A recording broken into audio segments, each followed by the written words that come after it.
Assalamualaikum warahmatullahi wabarakatuh.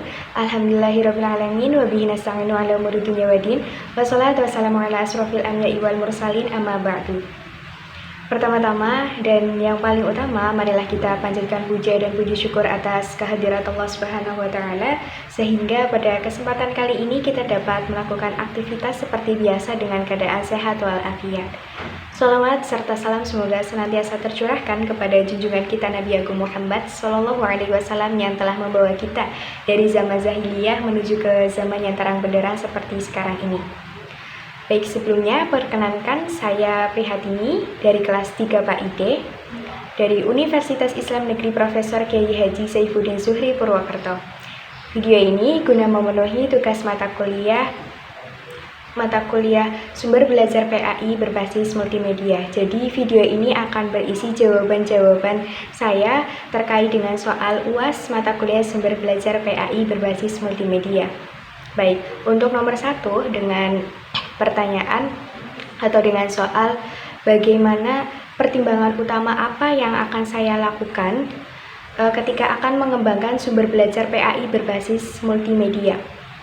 Baik, jawaban saya terkait dengan pertanyaan pertimbangan utama apa yang akan saya lakukan dalam mengembangkan sumber belajar PAI berbasis multimedia. Yang pertama adalah menyesuaikan karakteristik peserta didik. Kenapa? Karena dalam seorang guru atau seorang pendidik itu harus menyesuaikan atau harus mengetahui karakteristik peserta didik untuk atau sebelum mengembangkan sumber belajar yang akan digunakan. Sama seperti halnya ketika kita seorang guru untuk mempertimbangkan atau untuk mengembangkan sumber belajar PAI, maka yang hal pertama adalah kita harus menyesuaikan karakteristik peserta didik, karena menyesuaikan dan memahami karakteristik peserta didik itu penting dikarenakan akan membuat peserta didik ini lebih mudah dalam menangkap apa yang akan kita sampaikan, akan lebih mudah dan juga lebih efektif dalam penyampaian materi. Dan dalam menyesuaikan karakteristik peserta didik ini selain meningkatkan efektivitas dari pembelajaran, juga akan melibatkan keaktifan dari peserta didik. Karena ketika seorang guru atau seorang pendidik ini sudah mengetahui karakteristik peserta didik, maka harapannya guru itu akan lebih mudah dalam membuat atau mengembangkan sumber belajar yang sesuai dengan karakter dari peserta didik tersebut. Untuk yang kedua adalah keberagaman konten. Keberagaman konten juga penting ketika kita seorang guru dalam mengembangkan sumber belajar khususnya sumber belajar PAI, karena dengan memperhatikan keberagaman konten itu sama saja kita juga memperhatikan pengalaman siswa yang berbeda, pemahaman dan juga minat siswa yang berbeda, sehingga keberagaman konten ini juga perlu dipahami dan juga perlu dipertimbangkan dalam kita sebelum kita itu mengembangkan sumber belajar PAI. Untuk yang ketiga adalah aksesibilitas materi dan juga keefektifan dari materi. Karena ketika materi itu berkualitas, maka para siswa ini akan lebih mudah dalam menggunakan atau akan lebih mudah dalam menangkap materi.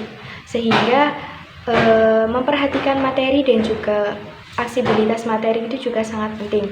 Untuk kemudian yang keempat adalah keterlibatan siswa. Jadi kalau misalnya seorang guru untuk mengembangkan sumber belajar PAI berbasis media juga harus memahami dan juga harus meningkatkan keterlibatan siswa, karena dengan adanya keterlibatan siswa maka para siswa ini diharapkan untuk lebih termotivasi untuk belajar bersama dan juga akan lebih meningkatkan efisiensi dan juga meningkatkan efektivitas dari pembelajaran, sehingga apabila keefektifan dari materi dan juga keefektifan dari keterlibatan siswa tersebut dicapai, maka tujuan pembelajaran juga akan lebih mudah dan juga tujuan pembelajaran akan lebih mudah tercapai.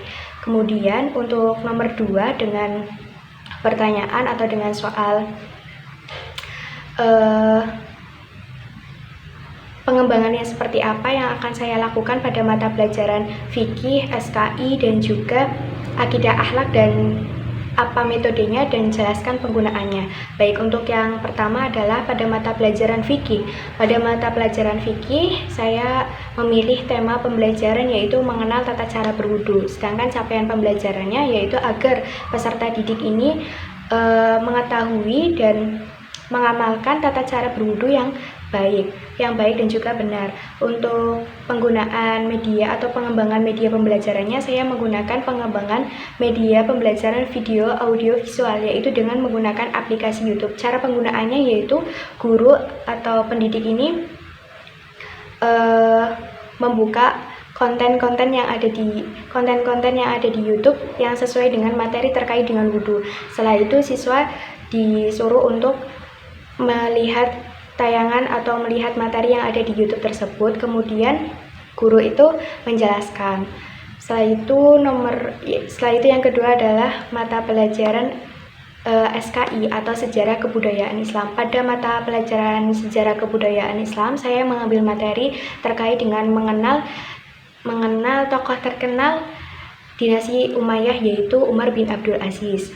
Untuk capaian pembelajarannya yaitu untuk mengenal dan juga mengambil ibrah dari tokoh terkenal Umar bin Abdul Aziz. Untuk yang ketiga adalah pada mata pelajaran Akidah Akhlak. Saya mengambil tema pembelajaran yaitu dengan mengambil tema mengenal sifat terpuji Rasulullah SAW. Dengan capaian pembelajaran agar peserta didik ini mampu mengetahui sifat-sifat Rasulullah dan kemudian mengamalkannya. Untuk media pembelajaran yang saya gunakan yaitu menggunakan PowerPoint dan juga Quizzes.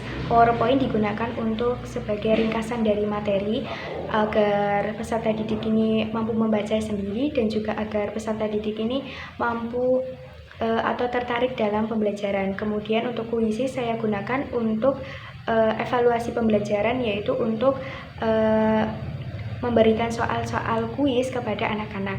Untuk selanjutnya yaitu nomor 3, yaitu dengan soal pengertian AI dan juga karakteristik AI dan bagaimana AI itu dapat digunakan dalam pembelajaran. AI atau definisi AI, Artificial Intelligence atau kecerdasan buatan. AI adalah kecerdasan buatan manusia. AI adalah teknologi komputer yang digunakan atau yang diciptakan untuk menyerupai kemampuan intelektual dari manusia. Dan karakteristik utama dari AI itu sendiri adalah kemampuannya untuk bisa merasionalisasi dan juga kemampuan untuk belajar dari data-data. Kemudian untuk kenapa AI itu dapat digunakan sebagai pembelajaran atau AI itu dapat digunakan untuk media pembelajaran, dikarenakan yang pertama adalah karena AI itu dapat digunakan dengan mudah. Yang kedua karena AI itu adanya pemrosesan data yang besar. Yang ketiga adalah AI itu dapat mengevaluasi secara otomatis. Yang keempat